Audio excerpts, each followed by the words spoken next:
ஓம் சக்தி. குருவும் சீடரும் இத்தலைப்பின் கீழ் இன்று நாம் ஒரு நிகழ்வை கவனிப்போம். நன்றிகள். தகவல் நூல் சுவாமி விவேகானந்தர், எழுத்தாக்கம் ஸ்ரீ ரா கணபதி அவர்கள், வெளியீடு ஸ்ரீ ராமகிருஷ்ண மடம், சென்னை. அத்தியாயம் 9, ஒளி மறைந்தது, பக்கம் 165. 1886 ஆண்டு ஆகஸ்ட் 12 அல்லது 13 நரேந்திரரை தம் அருகே அமர்த்தி கொண்டார் பரமஹம்சர். குரு தன் சீடரை கூர்ந்து நோக்கியவாறு சமாதியில் ஆழ்ந்தார். மிகவும் சூட்சமமான ஏதோ ஒரு மகத்தான தெய்வீக சக்தி, மின்சார அதிர்ச்சி போன்ற ஏதோ ஒன்று தமது உடலில் புகுந்து வியாபிப்பதை உணர்ந்தார் நரேந்திரர். ஸ்தூல பொருட்களை நாம் பரிமாறிக்கொள்வது போல சூட்சம தெய்வீக உணர்வுகளையும் மகான்களால் பிறருக்கு அளிக்க முடியும்.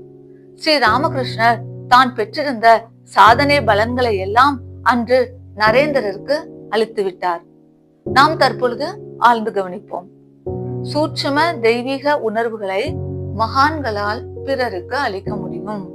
இக்கருத்தினை நாம் சிந்திக்கையில் வெளிப்புறமாக நாம் சிறந்த கல்வி கற்று பற்பல பயிற்சி பெற்று சிறந்து விளங்கினாலும் உள்புறமாக இயங்கும் சக்தியின் அளவு சராசரியான அளவினை விட அதிகரிக்க செய்யும் பொழுது நாம் செய்திட வேண்டிய பெருமளவு பணிகளை விரைவாகவும் எளிதாகவும் செய்திட இயலும். இவ்விடத்தில் நான் என் குருதேவராகிய அருள் திரு அம்மா அவர்களின் திருவடிகளுக்கு நன்றிகளை சமர்ப்பிக்கிறேன்.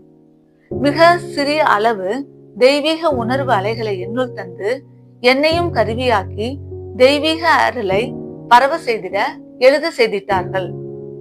அவ்வாறு செய்திடாவிடில் நான் இன்று எழுதி கொண்டிருப்பது சாத்தியமே இல்லை. நாம் உணர வேண்டிய கருத்து, குருவை தெய்வமாக போற்றி பணிந்து வணங்கும் சீடன் பெறும் சக்தி இன்றியமையாதது.